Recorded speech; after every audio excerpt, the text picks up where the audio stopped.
From fabulous Las Vegas, Nevada, this is Pod Therapy. Real people, real problems, real therapists.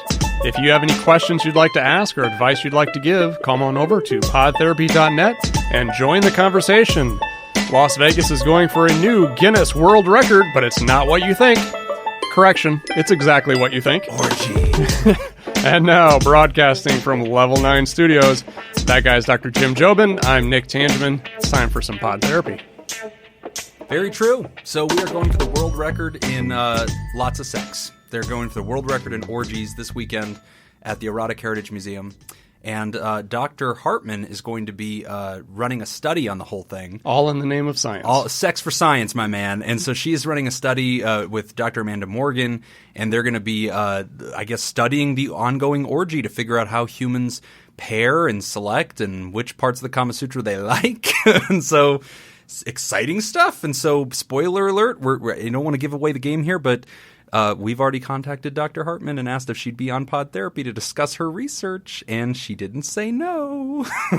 So we're going to see if that turns into a bonus episode here soon. That would be so if we do Pod Therapy live from the orgy? If we no. It's just all this moaning in the background. Just Nick crying in the mic. I'm so scared. Yeah. You and I wearing raincoats. Yeah, hazmat suits.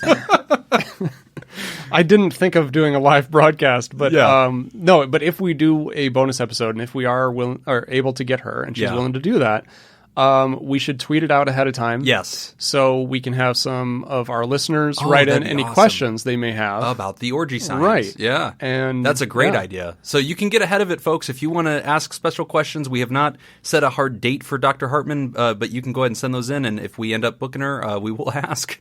Yeah. So she's hosting the world's largest orgy at the Erotic Heritage Museum this weekend in Las Vegas, and it's in the name of science. She's going to be studying with her team of sex therapists. She's actually a licensed sex therapist, and that's how we know her in the community, is for her research and her academics, and she's the executive director of the Erotic Heritage Museum. But exciting stuff. So way to go, Las Vegas. Way to set those records. Absolutely. What else would you expect? So proud of our city. Yeah. Yes. And on another note, I have a special package here.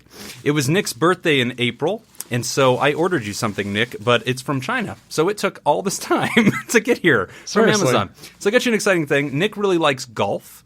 And Nick really likes fashion. I have a feeling I know what this is. It's wonderful. So I was like, man, I got to find something that he could fashionably wear while he plays golf. And I went for this. So, Nick, go ahead and receive your gift, and I'm going to tape it, and I'm going to put it on our websites and social media. And so I am, hitting record now. And there's the beautiful Nick Tangeman in my screen, and there's his lovely gift. And go ahead and open that up and describe what it is for our folks on the podcast here. It's bubble wrap! Yeah, bubble wrap, which I expect is going to be all over the floor of the Erotic Heritage Museum because there's no carpet. So just bubble wrap. Yes. Good radio work there, man. Just want to prove it. All right, so what are we looking at? This looks to be an umbrella. Okay, that's one way of a very, very small umbrella. Yes, very small silver umbrella as he opens it. And now realizes that it has utility, according to the Amazon profile on the website. Oops. So, nice bump. Sorry. He bumps the mic. Hitting the mic. Yes, this is a hat. Okay. This is an umbrella hat. It is. It's for golf. I know how much you care about fashion, and I know that we don't want you to get sunburned. Obviously you don't. Yeah, you are a pasty fellow, and I don't want you to burn out there this summer in the 120-degree heat. And so, look at him. He's going to put it on. What a champ. Headphones are coming Headphones are off, but he can still talk. How? Yes. Oh my gosh, this is fantastic. This is way better than I imagined it was going to be. So nice. Very good. It works. There you go. Dude, you are going to be the king of the course. They're all going to admire you. They're going to be like, look at this guy. Look at this guy with his gorgeous... It looks beautiful. In fact, I'm going to take a still shot of you. Good pose. And there it is, ladies and gentlemen. Happy birthday, Nick. Thank you. You look gorgeous. You really shouldn't have.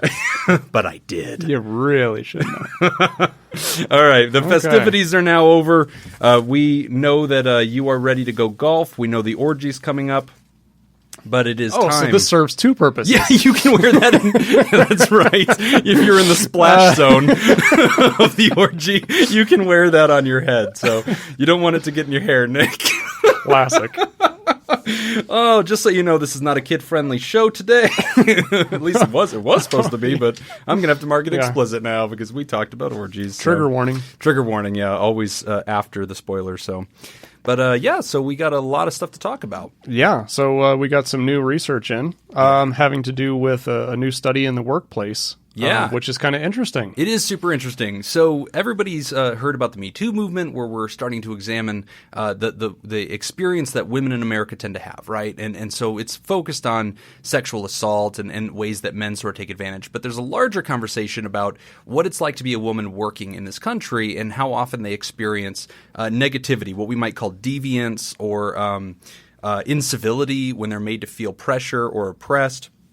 And this is a fascinating study because it kind of runs counter to what we thought we were kind of seeing evolve in the place. So it's called the Queen Bee Syndrome. That's what the study's called, the Queen Bee Syndrome. And here's the little title of it. A new study states that in the workplace, women oppress other women. Dr. Allison Gabriel from the University of Arizona conducted a study to identify how much workplace deviance women experience, and, this is key, from who? So the study surveyed men and women who were employed full-time and had them answer questions about the incivility they experienced at work during the last month. The questions were about coworkers who put them down or were condescending, made demeaning or derogatory remarks, ignored them in a meeting, or addressed them in unprofessional terms. Each set of questions was answered twice, once for male coworkers and once for female coworkers. So, here's the results. The results were, according to Dr. Gabriel, across 3 studies that they did that compared these findings, they found consistent evidence that women reported higher levels of incivility from other women rather than their male counterparts. And she adds, in other words, women are ruder to each other than they are to men or than men are to women. And she added this isn't to say that men are off the hook or that they weren't engaging in these behaviors, but when we compared the average levels of incivility reported, female-instigated incivility was reported more often than male-instigated incivility by women in 3 total studies. Pretty crazy stuff there. So the takeaway from this study is that women are mean.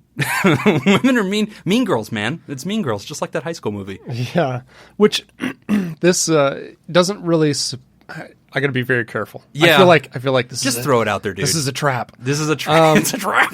It's a trap. Admiral Akbar. No, this doesn't really surprise me just from anecdotal evidence and just from women that I know in the workplace and how complaints that they have, and it typically it seems to be more from other women than men. So that doesn't really surprise me. But the thing that I found really interesting about this study, going into the traits, right? Yeah. So they looked at common traits or different personality traits, and the thing that they found was that when comparing men's traits to women's traits, when women go against, common traits or gender stereotypes. Gender stereotypes. When women go against gender stereotypes, it negatively affects them. Right. When men go against gender stereotypes for men, it positively affects them. So let's unpack that statement just so people understand. So another aspect of the study was they identified not only are women saying, hey, I get picked on by women, not men in my workplace, but they also added that whenever they noticed that a woman had what we might call male stereotype traits, so they became assertive or they were dominant, that worked against them. The women rallied and mutinied them and treated them terribly. Whereas men, if they behaved in a non-dominant, non-assertive way, it broke in their favor. People really liked that, and they tended to treat them better. And so it's just another double standard thing, which I think is an interesting fact. I mean, obviously, this study, we should not interpret this to mean, oh, men have nothing to learn, right? That's not what this study is.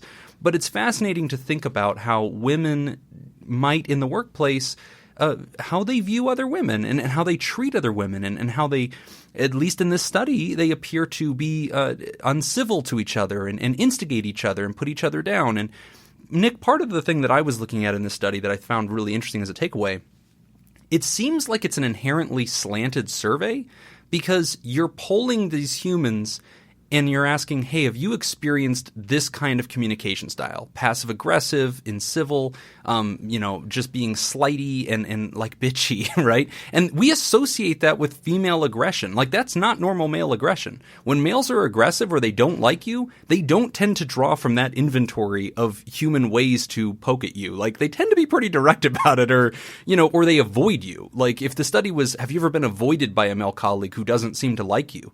Or a colleague, just ignored, I'll bet you that men would score higher in that regard. When I don't like a coworker, I ignore them. Right. Like, I don't actually say mean things behind their back. Yeah, that makes sense. Yeah. And I guess kind of going along with that, one thing that I noticed is that it's talking about how it was reported. Right. So could it also be that when women experience hostility from men, it goes unreported because it's not as noticeable? It's kind of more of an expectation that maybe they have. So one aspect that came into the study for me was the sensitivity factor.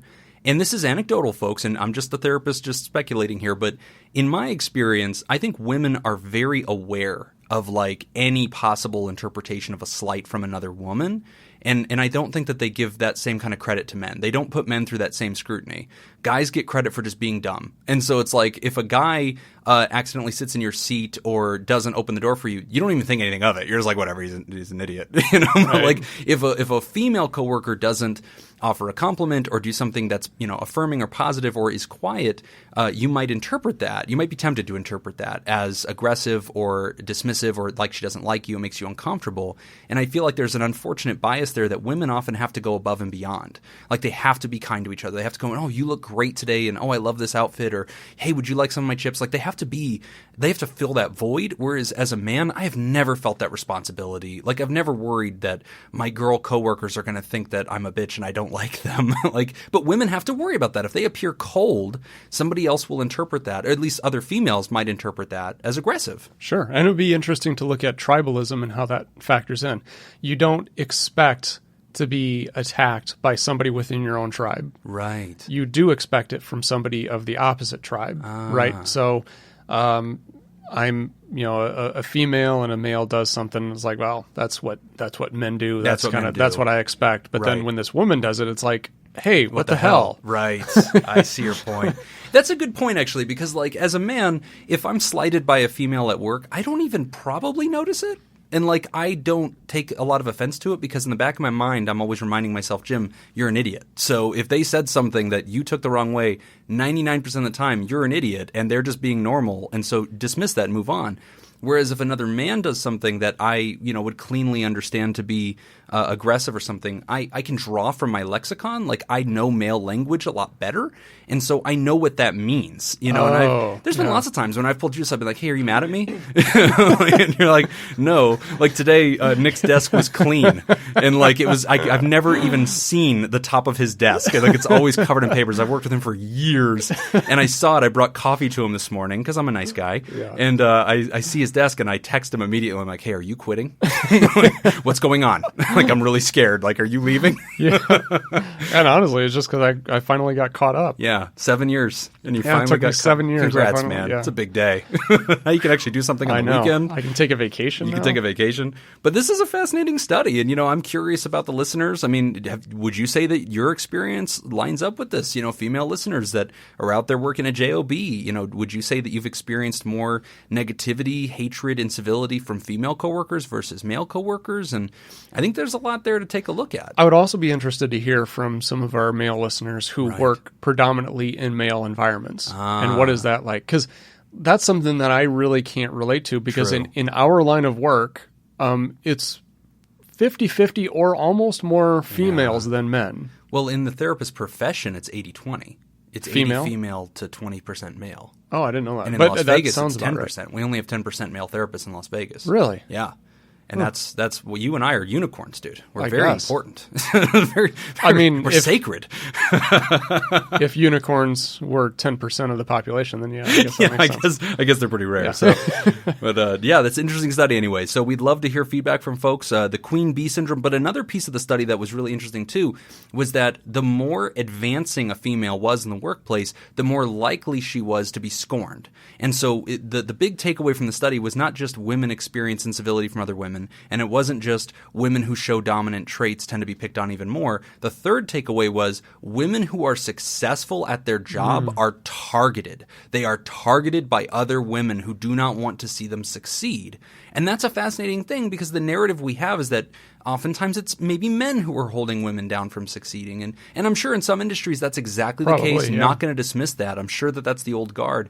But it's fascinating to sort of take a look at it and go, wow, women don't want to see women succeed. And like I get human jealousy. All of us, it stings a little bit to see somebody, get a bonus or do something great. Or, if you're in a sales profession or something like that, I'm sure it hurts. But it's fascinating to see that you can actually study that. And the data will reveal that. That's a hell of a trend. That is interesting. Yeah, I'd like to hear what people think. Write in. Let us know. Write in with that. I'd love to know more anecdotal evidence out there, but Queen Bee is really a thing. Yeah, the women are holding down the women. So, yeah, there you go. So, ladies, rise up against your female oppressor. I'll help you. We're with you, man. I'm not hating on the ladies. I'm all for it. In fact, I have most of my career always had a female boss. I would say almost all of my career. This is the first job I've not had a female directly over me, but all of my career I've had a female boss. I love it. I have no problem with that. I've never been uncomfortable with that. It's always been good for me. So I've always worked really well with females. I like it. Yeah. I'm trying to think. I think I can probably say the same too. Yeah. Now that I think about it. We did. We worked together at two different stations and we always had female supervisors. So I think female leadership's a really good thing, but it according to the study, females have a hard time seeing other females, be promoted and be on top of it. So that's interesting to me. But I don't know. That's just what one study says, folks. Remember that, Nick and I did not come up with this. So if you have hate mail or a difference of opinion, send that in because we love more data. Absolutely. Data's good. We are big enough to admit when we're wrong. That's right. Especially if it's somebody else that's wrong. We're big enough to admit that she's wrong. We're big enough to blame someone else. We're big enough to pass the buck. Yeah, exactly. Okay, well, we're going to take a quick break. When we come back, we are diving into our advice segment. You're listening to Pod Therapy.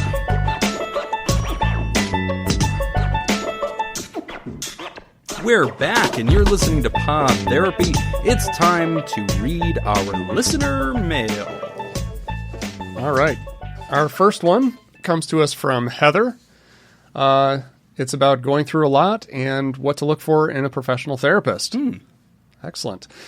So, thanks for sending in the audio Jock versus Nerd to Ice Cream Social. I've been a regular listener to your podcast, and I know some other scoops have as well. Salt pork. Oh, woo-hoo. There's that salt pork thing. Okay, so now I get it. We already have a lot to unpack here, so let's take a second.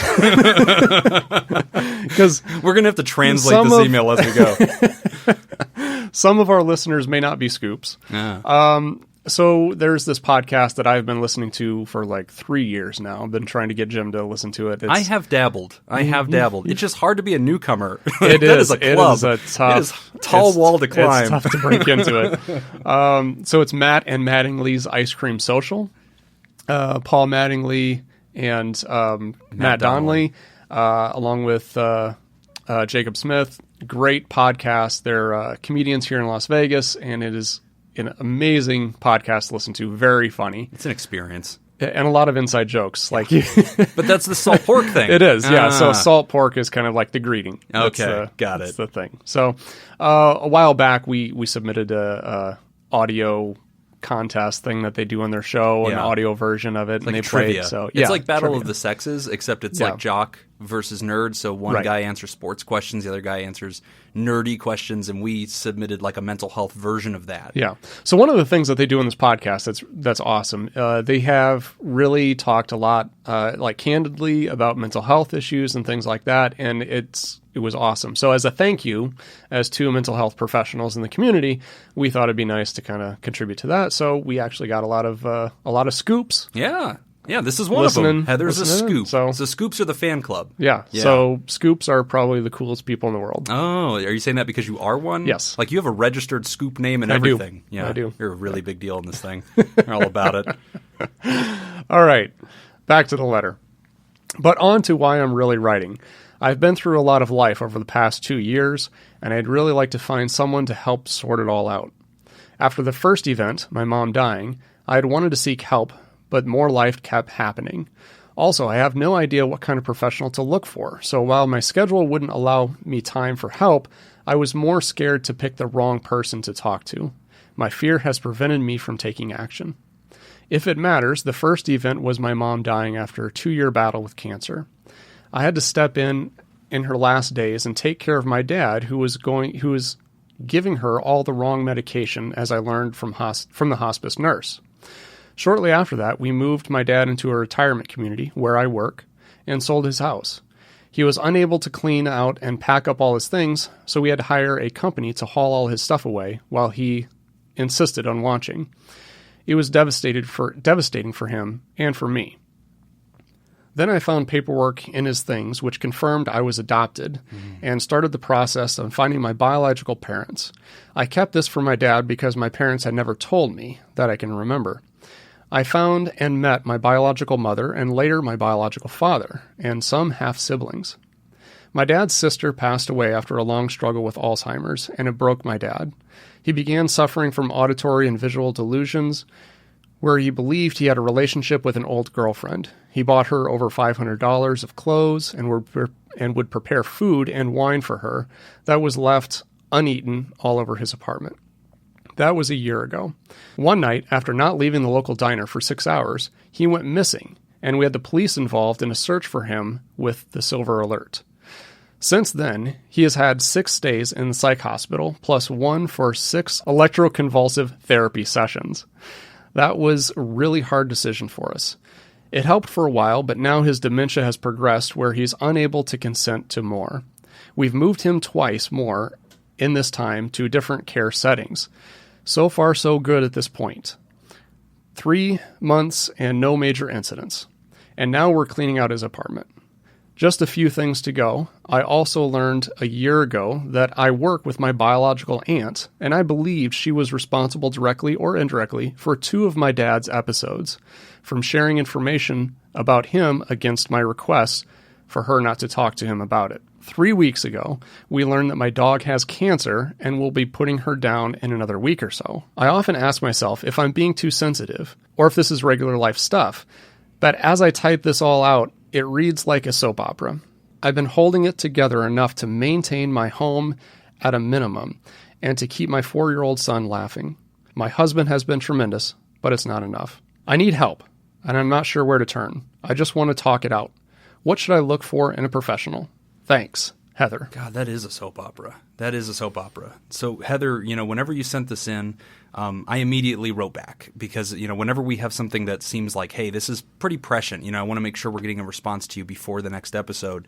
I try to write back, or Nick does, and so we did send her kind of an email back giving her some kind of pointed advice, but we're going to go over it here as well. And, she has a good sense of humor, though. I can see that in the writing, and, that'll save you. Whenever you're going through so much, to sort of be able to take a step back and say, wow, like this is a soap opera. This is like a country song. Like it's thing after thing after thing.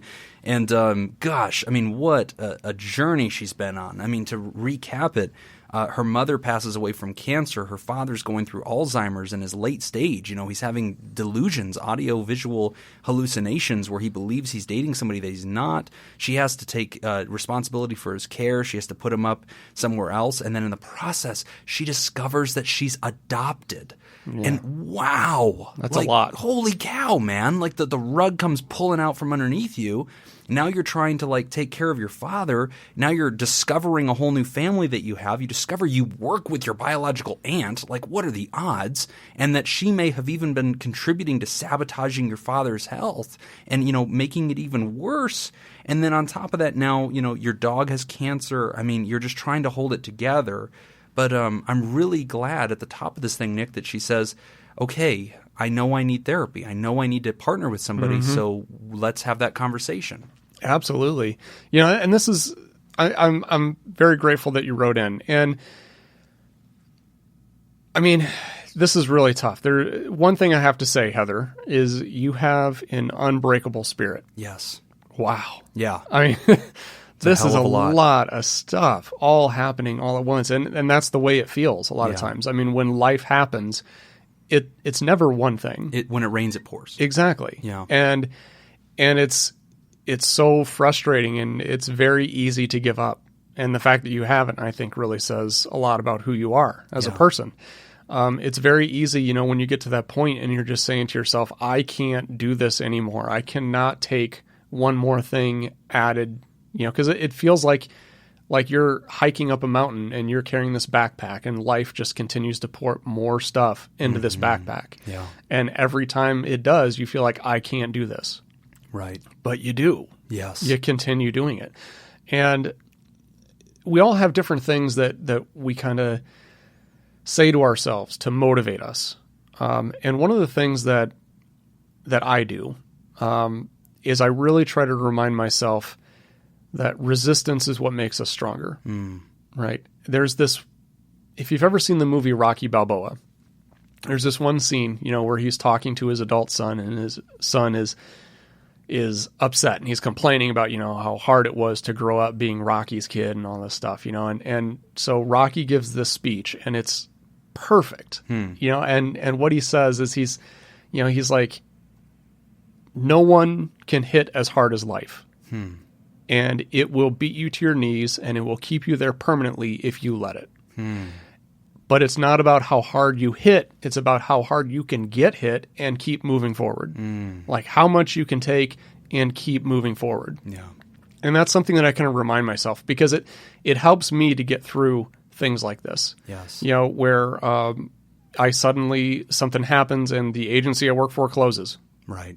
And that's like, man, like it just felt like it was one thing after another. And I just kind of have to remind myself, this is resistance. That's all this is. All it is resistance. It's the same as when I go to the gym and I lift weights. What am I doing? It's through resistance that we get stronger. I continue to add weight. And then when it starts to get easy, I'm not done. Right. I add more weight and I continue to do it. Like that's how we get stronger. Yeah. So it can become very easy in this situation to just feel like I can't do this. I just need to give up. Yeah. And, I want to echo what Nick said about, you have kind of an indomitable spirit here. And, we definitely sense that you're pushing against it. This is happening at you and you have leaned in. You have a good family beside you. You have your son. You have your husband. But one of the things I really want to come alongside you and also say is, a lot of times people will ask us, should I be getting to see a therapist? And she says that at the end. She's like, I'm not sure if maybe, am I being too sensitive? Is this regular life stuff? Is this what you should go see a therapist for? And I want to tell you a couple of things to that. First, therapy is for everybody, and therapy is something you're allowed to opt into. You do not have to have a diagnosed disorder. You don't have to have something, that you need medication for. It can be life stuff, because that's what we're here to do, is we're here to put a hand behind your back to help you resist what's going on in your life, to help you stay stable, especially when you have a 4-year-old boy and you're trying to put on a happy face and you're trying to love your boy and not allow your troubles to spill into his little childhood. You have a husband who's with you, but you also want to contribute to your marriage. You don't just want to draw from it. You want to be a source of joy and happiness for him too. And you need a place to sort of uncover these things, to put them on the table, lay them bare, and let the heat come off of this trauma and, to have those hot tears somewhere. And that's what we're for. We're a safe place to do that. And we can also keep things in perspective and try to come alongside you to sort of engineer and adjust. Okay, so this is the experience you're having. I want to warn you not to go this way with it. I want to encourage you to go this way with it, and to keep that in healthy balance. And so the answer to your question of should I seek therapy, I believe yes. And I believe this is an unusual amount of pain. I mean, I'm not going to lie. I've seen people go through harder things. I've seen people go through less. But this is serious. You've reached a point where it's causing a clinically significant amount of distress. You should absolutely pursue a therapist. So, Nick, let's pivot and talk a little bit about, okay, there's a lot of people out there thinking, you know what, I've wanted to try therapy for myself, but it's a thing that if you're not initiated, you have no clue how to begin that. It's like trying to, hire an electrician. Like, you're like, where do I go? Like, is there a board? Like, is there a website for this? How do you find one? And what's the right thing to pay? And you don't know what to do. So, we can be your guides in that. I think we can absolutely provide that kind of feedback about how to find a good therapist. Yeah. One place that you can check out Psychology Today. So you can go on to psychologytoday.com and you put in your address, and I think you can even put in your insurance information in there. You can, yeah. So psychologytoday.com is Psychology Today is a magazine, right? But a lot of therapists subscribe to their Find a Therapist service. I do. And so you can type in your zip code and it will put up little profiles, just like a little Facebook thing, and it will show you each therapist profile in your area, and you can widen your search to certain amounts of miles. You can specify your search and say, hey, I'd rather work with a female therapist, or if you have a philosophical way, if you're Buddhist or you have a religion, you can click that filter too, and if the therapist identifies as that, they'll share that with you. And a lot of the therapists they have their own bio. So you write your bio and you will talk about, kind of your philosophy, yes, your modalities or therapeutic models that you follow. You can also talk about specialties. Yes. So there are going to be there's probably a therapist in your area that specializes with grief and loss. There's probably somebody that specializes with adoption. Mm-hmm. There's probably somebody that specializes in every one of these. Right. So you can find somebody that will fit with what you're going through. So, and I want to circle back to that about what to look for in a therapist, because that was another question she asked. But the very first part of this is, if you're out there and you're like, man, I want to try this, how do I find one? Here are the 3 top ways I think to find a therapist. The very first thing is to go ahead and get into your wallet or your purse, find your insurance card. Okay, pull that thing out, flip it over. On the back side, in almost all insurance cards now, it's going to have a phrase on there, a number that says mental or behavioral health services, and then a phone number. Usually your insurance has hired somebody to do the navigating for you. It's usually a behavioral health company with a bunch of therapists in it, and you call that number and they pick up and they say, hey, are you a member of this insurance? You say yes. You tell them what you're going through, and then they say, hey, there's 3 therapists here that specialize in that. Do you want us to book a session? That's the fastest, most efficient way. It's going to cover with your insurance. A therapist session can be anywhere between $75 to $120 for the hour, right? And so with your insurance, it'll usually lower that to your copay, which might be $10, $20, $30. And that makes it a lot more manageable for you to lean in and really do the work.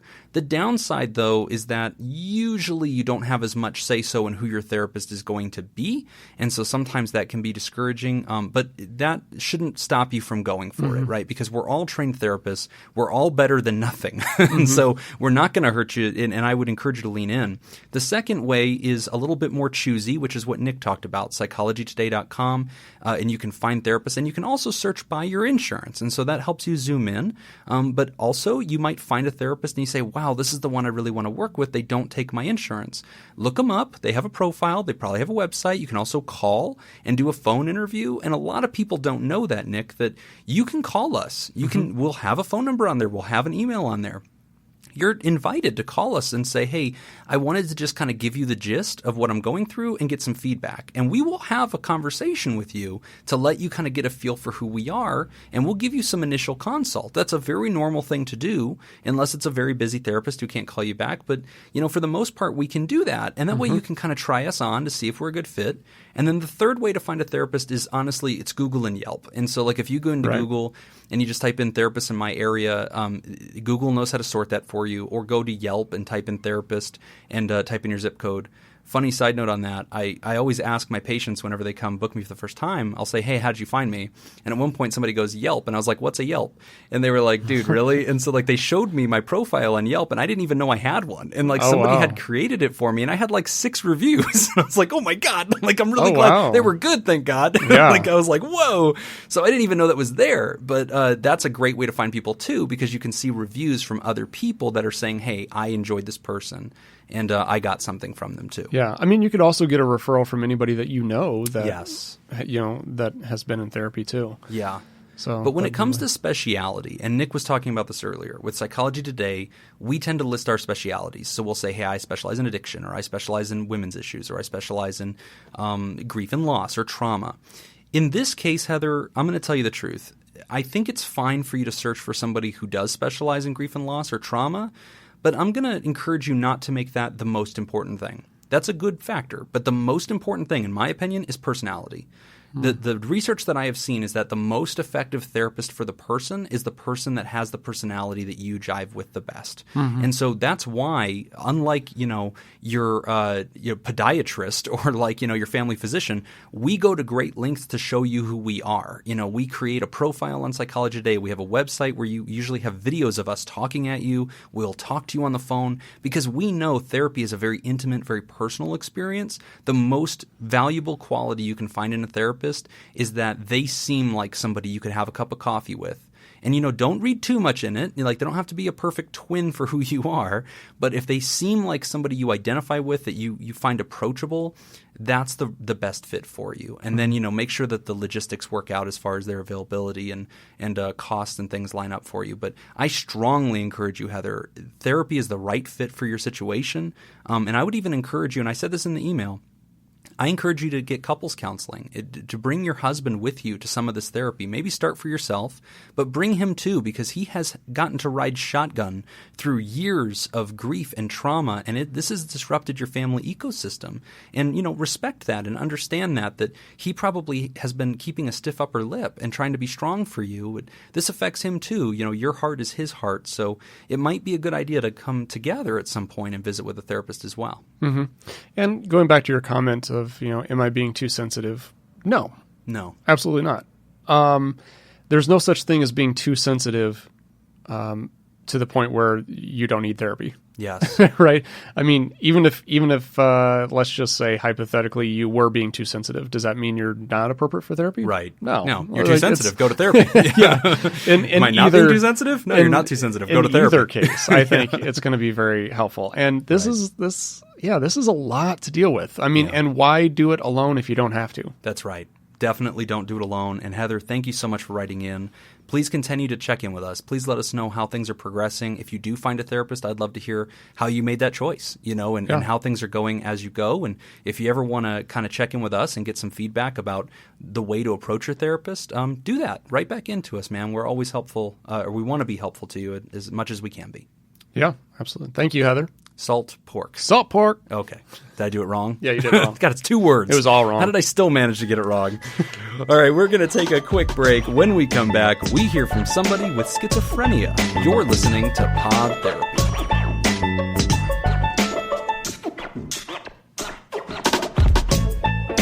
We are back. You're listening to Pod Therapy. This next letter is from a person living with schizophrenia. Alrighty, and the letter is titled Happy Mental Health Month from a person with schizophrenia. We added that last bit.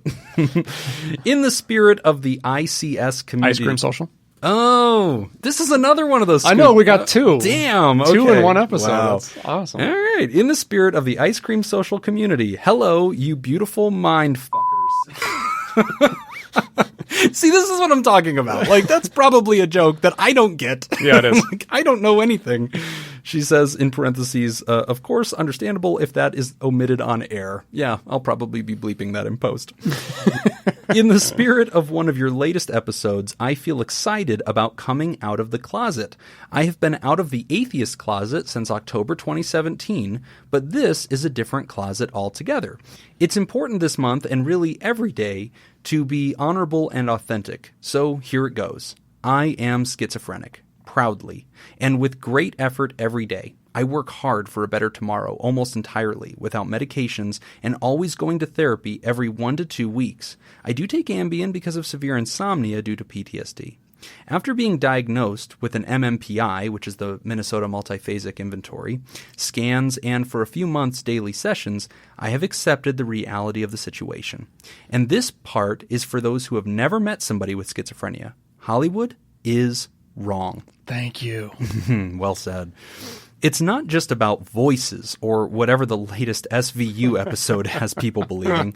I have small disagreements with reality and consistently have opposite effect, emotional non-existence, extreme anxiety to the point of agoraphobia, physical hypersensitivity wrapped in a numb shell, extreme paranoia, that constant feeling like I'm watching myself live my life like an out-of-body situation, functioning mostly on logic with little emotion. I've come a long way. I've been in consistent therapy for 5 years. I was lucky enough to find a therapist who is someone that uses meds last. He is revolutionizing outdoor therapy in Indiana, and with his help, honesty, and confidence, I am now a functional hot mess. I'm married to the exact opposite person that I could find. Conservative, religious, happy, grounded. I guess it makes sense with my Oppo effect. I love him as much as I can. He is very supportive of my heathen, hippie, impulsive ways. Instead of living in fear in my head, I have learned to use my unique qualities to my advantage. I learned that hospitality industries fit my abilities to a T. I manage a restaurant where I can use my ability to shift personalities and traits, constantly feeling like I'm in a performance anyway. The fast-paced, labor-intensive environment has helped improve my quality of life. I come home exhausted physically, mentally satisfied having experienced a range of anger, stupidity, and hilarity. I know it sounds like coping mechanisms, but it's a step. Yes, I am schizophrenic. But for me, it's not a bad thing all the time. Sure, there are manic and depressive cycles, but then therapy, here we come. So there it is. No shame in this crazy game. I want people to know that therapy helps. Meds don't have to be the only answer. I want people to know that mental health doesn't have to be dealt with alone, and loving yourself and your unique differences is vital.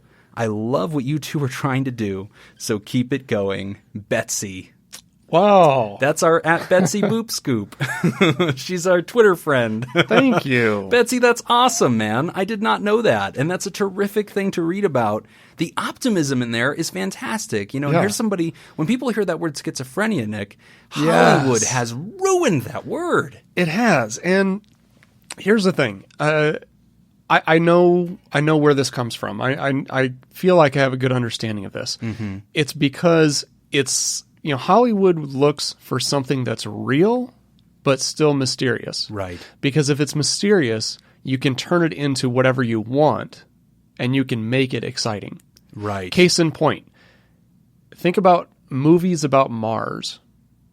Okay, if you think back to movies about Mars back in the 40s and 50s, it was these aliens from Mars who are coming to Earth, and they're going to take over the planet. Movies about Mars today are nothing like that. Right. And the reason why is because there's no more mystery about it. Right. We understand it. So it no longer makes a impact on movies, right? I feel like schizophrenia and mental illness, we're kind of going the same direction.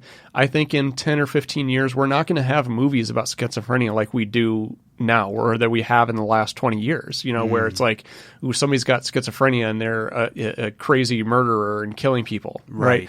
And that's because no one understood it. Yes. We're understanding it more now. And so we're removing the mystery behind that. And it doesn't make for a good movie anymore. But that has been something that has been bothering me for a long time. And there's so many bad mental health diagnoses in movies. Yeah, and the reason that those things are now the mysteries being ripped away is because of people like Betsy.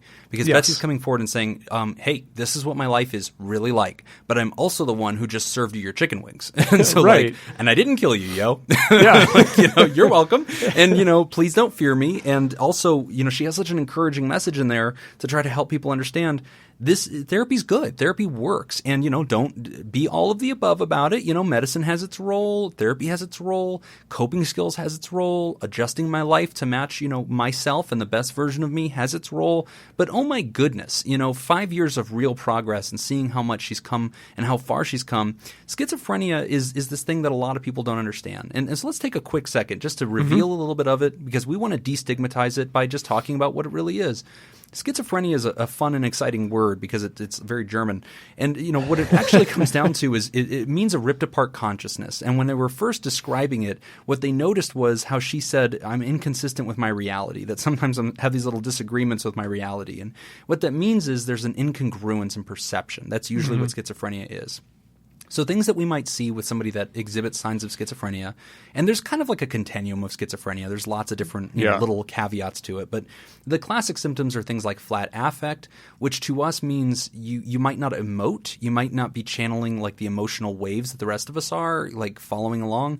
You sort of seem a little flat and a little detached from whatever the reality of the moment is.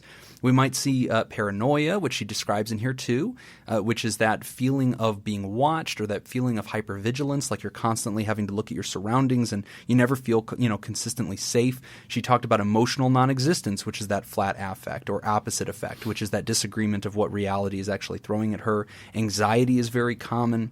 And, for some people, they'll also describe this thing that she described called an out-of-body situation or dissociation. And so dissociation is whenever you sort of feel like a passenger in your life instead of the pilot, and you're almost feeling like you're watching your life happen like a movie, and you're not completely dialed into it, and it's sort of this passive representation. And then lastly, whenever schizophrenia is unmanaged, some people will describe having visual or audio hallucinations or delusions, and we've talked about it on the show before. A hallucination is seeing something or hearing something that others do not. It's probably not there. And a delusion is an untrue interpretation of my reality. So if I feel paranoid, that's a delusion because I'm not thinking something's there. I feel like the world is conspiring against me. That's an untrue interpretation of the world. A hallucination is, hearing a voice that's saying something cruel and horrible to me that other people don't hear, and I begin to associate it as a spirit or a real thing in my life. And it takes a lot of self-talk to trust that that's not true, that's not real, and to resist that. And a lot of people that have schizophrenia might have experienced that as well. Mm-hmm. Yeah, one of the big things that I got out of this this mail from Betsy, and thank you, Betsy, for writing this in. And she tweeted us a while ago and said she's working on it. That's right.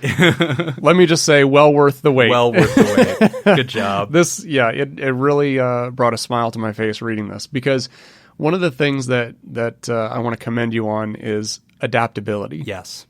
That's huge. Taking something like this, having this diagnosis, and then just having that attitude of, okay, I just adapt to it. That's right. It. I change the way I do things. I find a career that's going to fit with what I have to do. I utilize the tools around me, therapy, but it's complete adaptation. Yes. Right? It's going with it.